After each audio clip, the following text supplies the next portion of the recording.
Because I think if I had been married, I'd probably be divorced by the end of it. She would say, "Where have you been?" My favorite, I just want to add, my favorite was going on the conventions, because I'd never done that before, and it was such a strange, surreal world to do that. And we traveled, well, we went to the Comic-Con was the first one that we did, and then we did a couple back east was with the creation conventions. And so, you know, there were times when we would hang out with Carl and go out to dinner with him, and it was just really neat to get to know him, and he's a lot of fun and loves good food, and so it was fun. I just remember we recorded, as Steve was saying, a lot of times that we were recording late at night, and a lot of us were like, it was 2, 3 o'clock in the morning, we'd be sleeping on the stairway, sleeping in the hallway, and they had a real tight due date on this thing, so they had to pretty much crank it out pretty quick. And we would go from, you know, we'd do a part in one episode in one studio, then we'd run down the stairs and do our part in another episode, and then we'd run upstairs and go to the other studio. And so we were like doing this all night, and it was crazy. And the thing that I admire about Carl, he was always up and happy and always positive, and I was ready to kill him actually, because, you know, he was always so in such a good mood, you know, and always happy. But he kept all of us going and all of us happy and all of us engaged in this, and he really was the backbone of this whole thing. And I remember a session I think it was at midnight. It was at midnight, and there was about 6 of us in the studio doing what they call walla, which is background voices and one-liners and things like that. They don't cast people for single-line parts. They just bring in a group, and then they assign people to do this, this, and this. And somebody told a joke, and we started laughing, and we all turned purple. We couldn't stop laughing. I mean, it was midnight. I was in And it. were Was you me, there? It was Snegoff and Yeah, I think Capizzi was there. Yeah, that's and right. And They were all Mayhem there. was probably there. And it got so bad that we had to crawl behind the baffles in the studio because they couldn't work. Because we were all laughing too hard. We couldn't catch our breath. I mean, it was It was just like 4 in the morning for God's sake. Well, yeah, by the time we were You have to remember we were all sleep deprived. That was basically it. And when we were doing it, I had, Richard and I had, our son was like 2 years old then.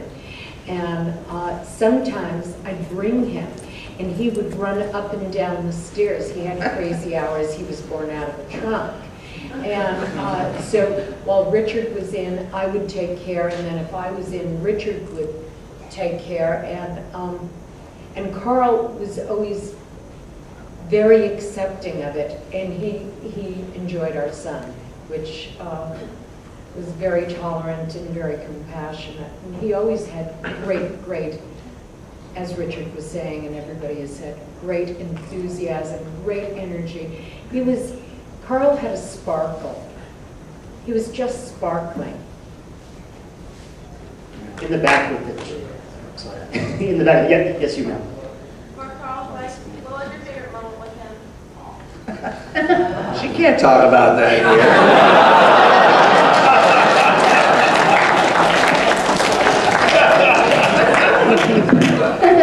Sure. I mean, one of those kind of things. Well, I actually worked with Carl as well, and for many years, not only on Robotech, but when we made Streamline, and when we had the animation gallery, and many things we did together. So I think on a professional basis, I think what I remember about Carl was his enthusiasm for whatever the project was or whatever we were working on. And he had such a assurance about him. Whatever it was we were doing, he was so sure about his vision and how he wanted it to be. And he appreciated what I had to offer as well. And we sort of worked together on everything. And I think I had many moments like that, and I'll always remember them fondly. Wow. Someone over here we haven't talked to. You answer in the back. Yep. What was Carl's stance on, what should you call it, science fiction after Robotech, and more specifically, what was his stance on BSG in terms of the space opera that had a lot of heavy things going on with it? Did he watch it? Battlestar Galactica? Thank you. Okay. Okay. We probably can't answer that question, I assume. Okay, you know what? So here's what I'm going to do. I'm going to bribe you. Okay? You stumped us. It's stumped. Yeah. You stumped us, so I'm going to give you a Valkyrie. So there you go. Do I get a shirt too? The crowd is cooking. You with the hat, the black hat. Yep. Funniest moment you had with Carl. The next morning.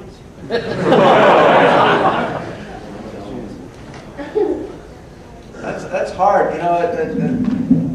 The process of doing this, if you haven't done it, and most of you haven't, I presume, you just have to have a sense of humor about it because it's just so darn much work. You know, you just can't imagine we were working around the clock to do this. So I can't, it's been so long, it's been 25 years, I can't really tell you what the funniest moment was with Carl. Carl became a friend of mine. My wife and I are good friends with Carl and Svea. We would go out to dinner and things like that. You know, I think the best thing about having worked with Carl is becoming a friend of Carl's. You know, because you have a whole lifetime of experiences and things. You know, nothing in particular that I could point out to you, unfortunately.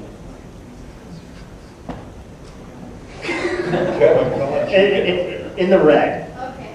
Was there ever a time where you were just got to the point where you were so fed up that you just wanted to walk off on the project and say, you know what, this is just too much?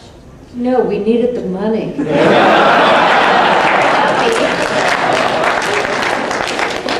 Actually, we said this isn't enough. Yeah, more. Over here. Sir.